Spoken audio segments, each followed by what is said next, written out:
कहते हैं जब इंसान की दुनिया खामोश हो जाती है तब अल्लाह की आवाज दिल में गूंजने लगती है। जब चारों तरफ से उम्मीदें टूट जाती हैं तब एक ही दरवाजा रह जाता है, यकीन का। और वो यकीन अगर अल्लाह पर हो तो समझो रास्ता नहीं, पूरा समंदर बन जाता है। ये कहानी है एक ऐसे शख्स की जो दुनिया के अंधेरों में भटकते हुए जब गमों की गहराई में डूबा तो उसे सिर्फ एक ही डोरी ने बचाया, अल्लाह पर उसका कामिल यकीन। शहर लखनऊ की तंग गलियों में एक पुरानी सी कोठरी थी जहां रहता था ज़ियाउद्दीन, एक दर्जी जिसकी सिलाई की दुकान एक टूटी छज्जे के नीचे लगती थी। उम्र तकरीबन 45, चेहरे पे झुर्रियां, आंखों में थकन और दिल में ढेर सारा सब्र।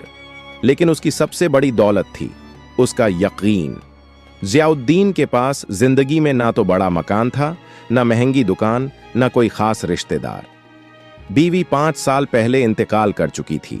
एक बेटा था फरहान जो अब तालीम पूरी कर रहा था, लेकिन हालात ऐसे कि फीस देना भी मुश्किल होता जा रहा था। उस रोज जब सुबह की नमाज पढ़कर ज़ियाउद्दीन अपनी दुकान पे पहुंचा तो देखा कि दुकान की दीवार पिछली रात की बारिश से गिर चुकी थी। मशीन भी भीग कर खराब हो चुकी थी। वो कुछ लम्हों के लिए वहीं बैठ गया, हाथ उठे, आंखें बंद और होंठों से सिर्फ एक ही जुमला निकला, या रब तू ही काफी है। लोगों ने कहा, अब तू क्या करेगा जिया मियां? दुकान गई, बेटा कॉलेज छोड़ देगा, अब रोटियां कैसे चलेंगी? लेकिन ज़ियाउद्दीन की आंखों में अजीब सी शान थी। उसने कहा, जो रिज़्क़ देता है वो अभी जिंदा है और जब तक अल्लाह है तब तक मेरा डर मुझसे दूर रहेगा। अगले ही दिन उसने अपने पुराने दोस्त नफीस चचा से एक पुरानी मशीन उधार ली। दुकान की टूटी दीवार को खुद अपने हाथों से ईंटें जोड़कर ठीक करने लगा। लोगों ने मजाक उड़ाया, देखो बूढ़ा दर्जी अब मिस्त्री बन गया। मगर ज़ियाउद्दीन मुस्कुराता रहा। हर ईंट रखते वक्त उसके होंठों पर दुआ होती, या अल्लाह ये मेरी मेहनत नहीं, तेरा फजल है, तू कबूल फरमा। उस हफ्ते ज़ियाउद्दीन की दुकान पर कोई ग्राहक नहीं आया, मगर वो रोज बिस्मिल्लाह कहकर दुकान खोलता, 2 रकत नमाज पढ़ता और एक कुर्सी पर बैठकर तस्बीह करता रहता। बेटा फरहान भी मायूस होकर कहता, अब्बू कुछ और सोचिए, ये सिलाई का काम अब नहीं चलेगा।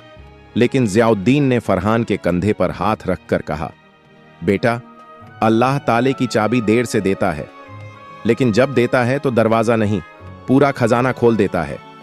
फरहान चुप हो गया। अगले दिन जो हुआ उसने कहानी का पहला मोड़ ला दिया। शाम के वक्त एक बड़ी गाड़ी दुकान के पास आकर रुकी। उसमें से एक औरत उतरी, बुर्का पहने हुए, चेहरे पर नूर और आंखों में गम। उसने ज़ियाउद्दीन से पूछा, क्या आप बच्चों के कपड़े भी सिलते हैं? ज़ियाउद्दीन ने अदब से सर झुकाया, जी बीबी, बच्चा हो या बड़ों का कपड़ा, हर टांका दुआ के साथ डालता हूं। औरत ने कहा, मेरे बेटे का जन्मदिन है और मैं चाहती हूं कि वो जोड़ा आप ही सिए, मगर पैसे अभी नहीं दे सकती, अगले महीने दूंगी।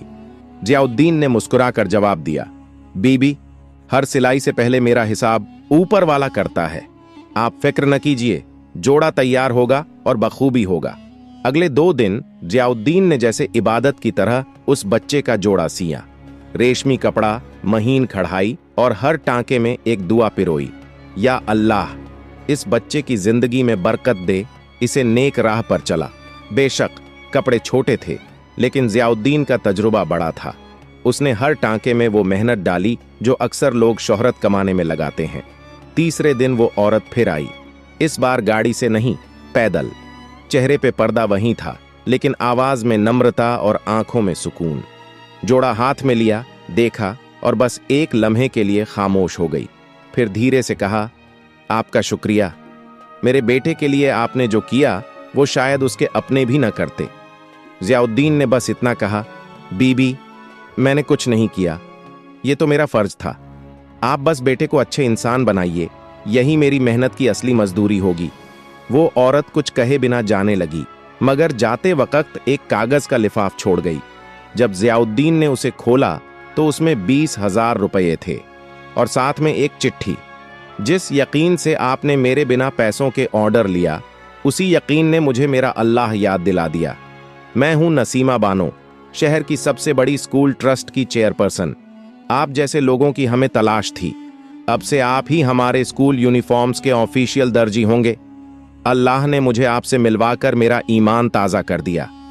जब ज़ियाउद्दीन ने ये चिट्ठी पढ़ी तो उसका दिल सिजदा करने को मजबूर हो गया।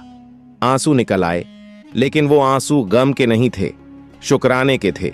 उसने सुबह की नमाज पढ़ी और फरहान को आवाज दी, बेटा, अल्लाह का वादा कभी झूठा नहीं होता।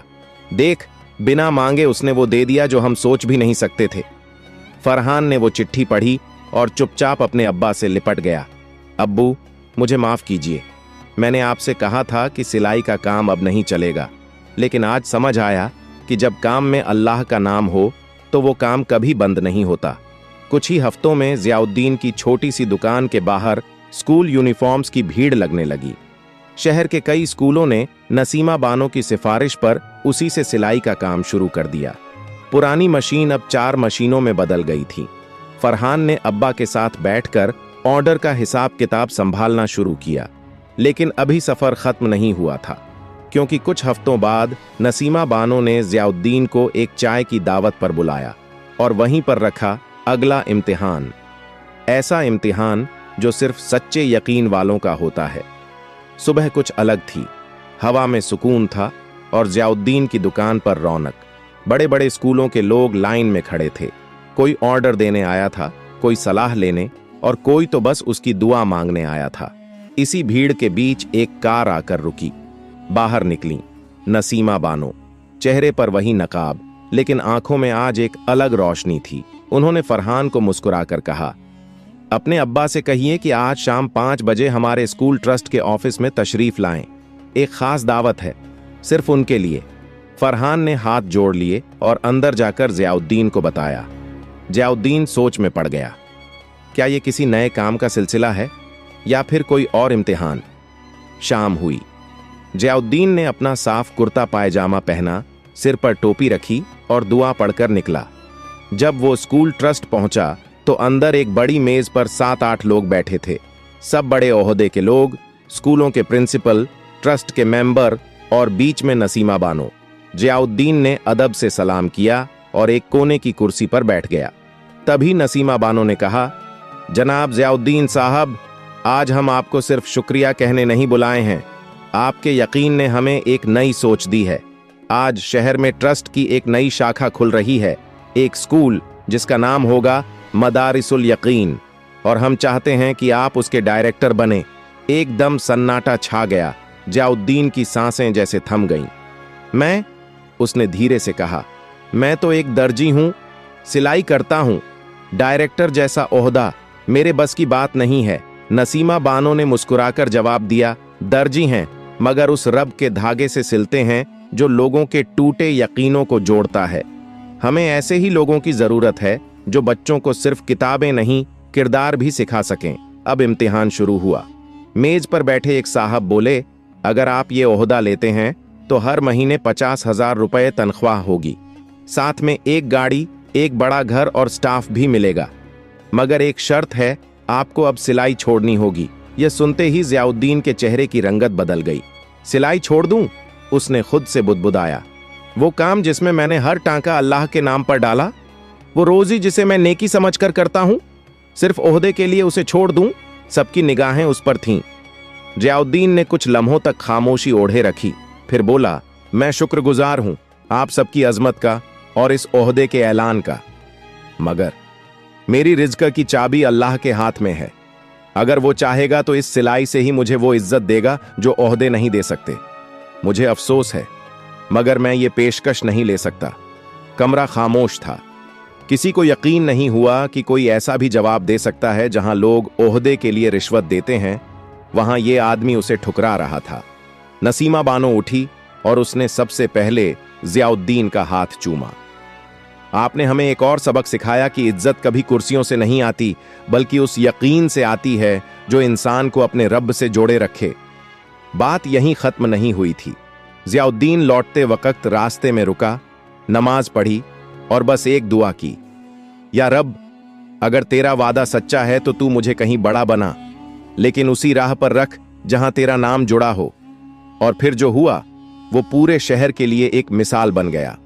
सुबह की सफेदी आसमान पर फैल चुकी थी। जियाउद्दीन ने रोज की तरह अपनी दुकान खोली, सफाई की, चटाई बिछाई और तस्बीह हाथ में लेकर बैठ गया। दुकान के बाहर वहीं टूटा हुआ बैनर लटक रहा था जिस पर अब फेडेड अक्षरों में सिर्फ दर्जी लिखा था, मगर उसके अंदर की नीयत उतनी ही चमकदार थी। कुछ ही देर में एक अजनबी नौजवान दुकान पर आया। हाथ में एक पुराना थैला था और कपड़े का गट्ठर। उसने झुककर सलाम किया और बोला, हजरत, मेरी बहन की शादी है, 2 जोड़े सिलवाने हैं, मगर पैसे अभी नहीं हैं। शादी के बाद लौटा दूंगा अगर मंजूर हो तो। जियाउद्दीन ने बिना आंख उठाए कहा, कपड़े दे दो बेटे, और शादी के दिन मेरी तरफ से एक दुआ और जोड़ा और रहेगा तो हफे में। नौजवान हैरान हो गया। उसने कहा, मगर आप मुझे जानते नहीं। मैं जियाउद्दीन मुस्कुराया। बेटा, जिसे अल्लाह जानता है उसे जानने के लिए मुझे नाम की जरूरत नहीं। नौजवान चला गया। उसी वक्त एक बच्चा दुकान के बाहर खड़ा हो गया, नंगे पांव, फटे कपड़े और नजरें सीधे जियाउद्दीन की सिलाई मशीन पर। जियाउद्दीन ने इशारे से पास बुलाया और पूछा, भूख लगी है? बच्चे ने गर्दन हिलाई। जियाउद्दीन दुकान बंद कर सीधे पास की होटल ले गया। 2 पराठे और 1 कटोरी दाल मंगाई। बच्चा खाते वक्त रो पड़ा। बोला, अम्मी बीमार हैं और 3 दिन से मैंने कुछ नहीं खाया था। जियाउद्दीन ने उसे 2 और पराठे बांध दिए और पूछा, कहाँ रहते हो? बच्चा बोला, मकान नहीं है। प्लेटफॉर्म पर शाम को जियाउद्दीन अपनी कमाई से दवाई ले आया और बच्चे को घर ले गया। छोटा सा कमरा लेकिन बड़ा दिल। और वहीं से एक नया सिलसिला शुरू हुआ। अगले कुछ दिनों में दुकान पर कई लोग ऐसे आने लगे। कोई बीमार मां का इलाज कराने आया, कोई बेरोजगार बेटा, कोई बेटी के निकाह की फिक्र में डूबा बाप। सबका एक ही ठिकाना जियाउद्दीन की दुकान, और सबके लिए एक ही जवाब, अल्लाह देगा। एक दिन शहर के मशहूर पत्रकार सलीम साहब वहां से गुजरे। भीड़ देखी तो रुके, पूछा, क्या यहां कोई एनजीओ चल रहा है? लोगों ने कहा, नहीं, यहां एक दर्जी है जो खुदा के नाम पर लोगों की मदद करता है। सलीम साहब अंदर गए और जियाउद्दीन से बात की। पूछा, आपका नाम, आपका मिशन क्या है? जियाउद्दीन ने सिर्फ इतना कहा, नाम जियाउद्दीन है और मिशन बस किसी के चेहरे पे मुस्कान लाना अल्लाह की मर्जी से। अगले ही हफ्ते अखबार के पहले पन्ने पर छपा, एक दर्जी जो अल्लाह के नाम पर सीता है और लोगों के दिल जोड़ता है। शहर गूंज उठा। लोग दूर दूर से मिलने आने लगे। कुछ मदद देने आए, कुछ सीखने और कुछ सिर्फ उस दरवाजे को देखने जहां से कोई खाली हाथ नहीं लौटा। बिना बोर्ड बदले, बिना नारा लगाए, वो दुकान अब यकीन का मरकज बन चुकी थी। और जियाउद्दीन एक दर्जी से बन चुका था उस रब का बंदा जो बांटता नहीं था लेकिन देकर दुनिया बदलता था। दुकान अब भी वैसी ही थी, छोटा सा कमरा, पुरानी लकड़ी की मेज, सिलाई मशीन और दीवार पर लटके 2 तस्बीह। लेकिन अब वहां भीड़ कुछ अलग थी, ना कपड़े सिलवाने की, ना पैसे उधार मांगने की, बल्कि एक नजरिया देखने की, एक सोच छूने की। सुबह सुबह एक दाढ़ी वाले बुजुर्ग आए। उनका चेहरा किसी आलिम की तरह रोशन था। उन्होंने अंदर बैठकर जियाउद्दीन से पूछा, क्या आप वही हैं जिन्होंने भूखे बच्चों को खाना खिलाया, एक अनजान की बहन का जोड़ा तैयार किया और किसी फटी चप्पल वाले को जूते खरीद के दिए? जियाउद्दीन ने सिर झुकाकर कहा, कुछ नहीं हुजूर, ये सब अल्लाह का करम है, मैं तो बस एक जरिया हूं। बुजुर्ग की आंखें भर आईं। उन्होंने कहा, बेटा, आज के दौर में लोग मस्जिदों में इबादत करते हैं, लेकिन तू तो अपनी दुकान में खुदा का नूर फैलाता है। मैं मज़ारों पर गया, किताबें पढ़ी, मगर तेरे जैसा यकीन कहीं नहीं देखा। फरहान ये सब दूर से देख रहा था। शाम को उसने अब्बा से पूछा, अब्बू, जब आपके पास कुछ नहीं था तब भी आप इतना यकीन कैसे रखते थे? जियाउद्दीन ने मुस्कुराकर जवाब दिया, जब तेरे पास कुछ नहीं होता तो तुझसे कुछ छिन नहीं सकता, और जब सब छिन जाए तब जो रह जाए वही तेरा रब होता है। रात को फरहान ने देखा कि एक बड़ी सी गाड़ी दुकान के सामने रुकी।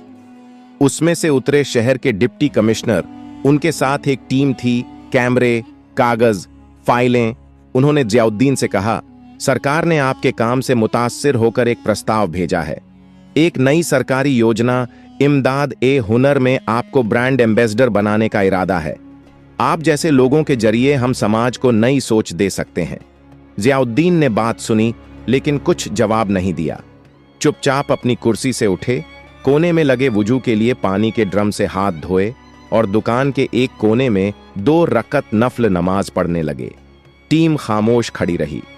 नमाज के बाद उन्होंने मुस्कुराकर सिर्फ इतना कहा, मैं राजी हूं, मगर एक शर्त पे। जहां भी जाऊं वहां पहले मस्जिद होगी, फिर मीटिंग, पहले तस्बीह होगी, फिर तकरीर।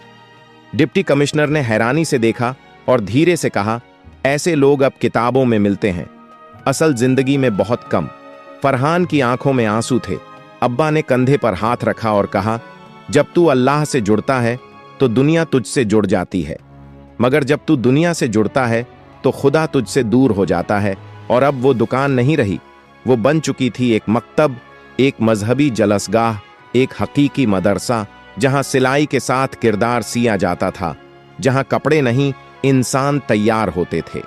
शहर की गलियों में अब ज़ियाउद्दीन का नाम किसी मशहूर अफसर या कारोबारी की तरह नहीं, बल्कि एक चुपके से मदद करने वाले बुजुर्ग के रूप में लिया जाने लगा था। मगर खुद ज़ियाउद्दीन को इन सब से कोई फर्क नहीं पड़ता था।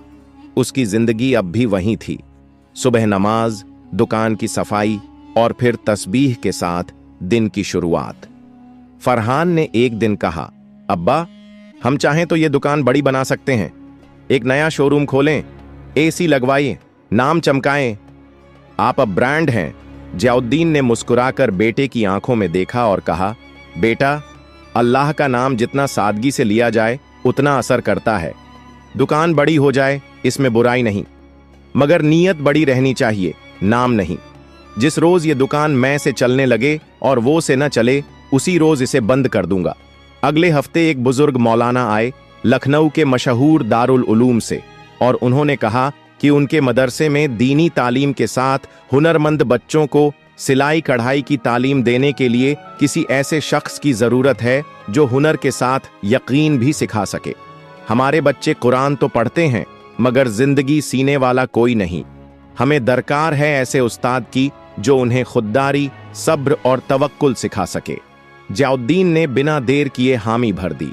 अब हर जुमा को वो दारुल उलूम जाता, बच्चों को सिर्फ मशीन चलाना नहीं बल्कि अल्लाह की रजा के साथ काम करना सिखाता। एक दिन एक बच्चा आया, नाम था रईस, माँ का अकेला बेटा, जो कहता था, अम्मी कहती हैं मेहनत करना सीखो वरना दुनिया तुम्हें जूते पहनाएगी। ज़ियाउद्दीन ने उसके हाथ में तस्बीह देकर कहा, बेटा, मेहनत हाथ से करो और यकीन दिल से। जब दोनों साथ होंगे तो दुनिया नहीं, अल्लाह तुम्हें जूते देगा, और वो भी नए। मदरसे की छत से रोज शाम को बच्चों की आवाजें आती, या अल्लाह हमें भी अपने ज़ियाउद्दीन जैसा बना। और ये दुआ धीरे धीरे शहर से निकलकर सूबे में फैल गई। एक दिन मुख्यमंत्री के दफ्तर से फोन आया, हम चाहते हैं कि आप हुनर और हया मिशन के मुख्य सलाहकार बने, लाखों बच्चों को आपकी जरूरत है। ज़ियाउद्दीन ने सिर्फ इतना कहा, अगर मंच पर बैठने से बेहतर किसी बच्चे की सिलाई सुधारना है तो मैं वहीं बैठूंगा, मशीन के पीछे। उस रात फरहान ने देखा कि अब्बा अकेले दुकान में बैठे रो रहे हैं। पूछा, अब्बा, आप क्यों रो रहे हैं? ज़ियाउद्दीन ने कहा, जब लोग तुझे ताली दें तो न रो, मगर जब तुझे ये लगे कि तू वाकई अच्छा है तो जरूर रो, क्योंकि यही घड़ी है जब शैतान सीने में गुरूर का बीज बोता है। दिन बीतते गए, मगर ज़ियाउद्दीन की दिनचर्या वैसी ही रही। फज्र की नमाज, दुकान की सफाई, तस्बीह के साथ शुरुआत और हर सिलाई में अल्लाह का नाम। अब लोग कपड़े नहीं बल्कि दुआएं लेने आते थे। एक दिन एक बुजुर्ग औरत आई, गोद में 5-6 साल का बच्चा, आंखों में थकान और होठों पर खामोशी। वो बोली, बेटा बिस्तर पर है, बीमारी है, डॉक्टरी इलाज काम नहीं आया, किसी ने कहा कि आपसे मिलवाना जरूरी है। ज़ियाउद्दीन ने बच्चे का माथा सहलाया, कुरान की एक आयत पढ़ी, हाथ उठाकर दुआ की, या शाफी, तू ही है जो शिफा देता है, इलाज से नहीं अपनी रहमत से। और फिर बच्चे की मां से कहा, रोज सुबह एक चुटकी मिट्टी इस दुकान की दे जाना और उसके सिरहाने रख देना, दवा से नहीं यकीन से फर्क आएगा। 3 दिन बाद वही औरत दौड़ती हुई आई, बच्चे को गोद में लिए हुए। बच्चा मुस्कुरा रहा था, उठकर बैठ गया था। औरत ने रोते हुए कहा, आपने क्या दिया? ज़ियाउद्दीन ने जवाब दिया, मैंने कुछ नहीं दिया, अल्लाह ने लिया हुआ यकीन वापस कर दिया। अब रोज दुकान के बाहर एक छोटा लंगर लगने लगा, 2 पराठे, 1 कटोरी दाल और 1 प्याला पानी, हर भूखे के लिए। कोई पूछता, कौन देता है ये सब? लोग जवाब देते, एक दर्जी जो दरवाजा नहीं खोलता, दिल खोलता है। फरहान अब दुकान में बराबर बैठता था। जियाउद्दीन ने उससे कहा, बेटा, ये दुकान अब सिर्फ हमारी नहीं, ये हर उस इंसान की है जो भूखा, बेसहारा या टूटा हुआ है।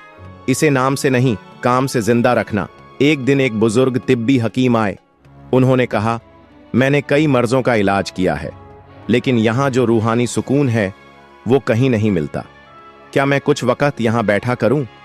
जियाउद्दीन ने मुस्कुराकर कहा, जब जगह अल्लाह के जिक्र से पाक हो जाए तो वहां हर दिल को आराम मिलता है। अब दुकान एक नई शक्ल लेने लगी थी, एक आध्यात्मिक अड्डा जहां लोग दुआ, मशवरा, तस्बीह और तवक्कुल लेने आते थे।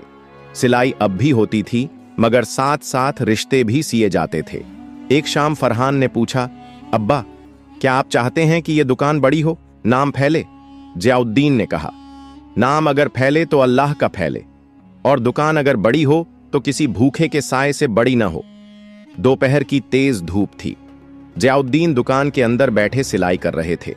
तस्बीह पास ही रखी थी और सिलाई मशीन के हर टांके में उनकी आदत की तरह एक दुआ बुनी जा रही थी। बाहर से आवाजें आती रहती थीं, बच्चे खाना ले जा रहे थे, महिलाएं पानी पीने रुकती थीं, कोई बुजुर्ग आकर कुरान की तिलावत करता था। इसी माहौल में एक चमचमाती एसयूवी गली के मोड़ पर आकर रुकी। गाड़ी से उतरा एक शख्स, उम्र करीब 45, सूट बूट में, आंखों में तेज, हाथ में कीमती घड़ी और जूतों से लेकर चश्मे तक सब कुछ महंगा। आसपास के लोगों ने चौंक कर देखा। उसने सामने खड़े एक बच्चे से पूछा, यही है जियाउद्दीन की दुकान? बच्चे ने मुस्कुराकर कहा, जी हां, मगर दुकान कहिए मत, यह तो अल्लाह का आस्ताना है। वो ताजिर, जिसका नाम रईस अहमद था, दुकान में दाखिल हुआ। अंदर जियाउद्दीन सिर झुकाए काम में लगे थे। बिना सर उठाए ही बोले, आइए बैठ जाइए और बताइए क्या सिलवाना है? रईस अहमद एक पल के लिए ठिठक गया। वो शख्स जिसे पूरे शहर में वीआईपी ट्रीटमेंट मिलता था, यहां बिना देखे ही उसे आम शख्स की तरह बिठा दिया गया। उसने कुर्सी खींची, बैठा और धीमे से कहा, कुछ सिलवाना नहीं है, दरअसल मैं आपको देखने आया हूं। बहुत सुना है आपके बारे में, शहर के हर कोने में आपके कामों की चर्चा है। जियाउद्दीन ने हल्की सी मुस्कान दी, लेकिन सिर अब भी नहीं उठाया। बोले, अगर देखने आए हैं तो देखिए मेरे काम को, मेरी नीयत को। मेरे चेहरे में कुछ नहीं मिलेगा, मैं तो बस एक सिलाई वाला हूं जो रब के नाम पर सुई चलाता है। रईस ने चारों तरफ देखा। कोने में बच्चों के लिए खिलौने, एक तरफ साफ चादरें तह करके रखी थीं जिन्हें जरूरतमंदों को बांटा जाता था, एक तरफ खाने का लंगर चल रहा था और ऊपर टंगी थी सिर्फ एक तख्ती, यहां हर कपड़ा अल्लाह की नजर से सिला जाता है। रईस की आंखें कुछ नम हुईं।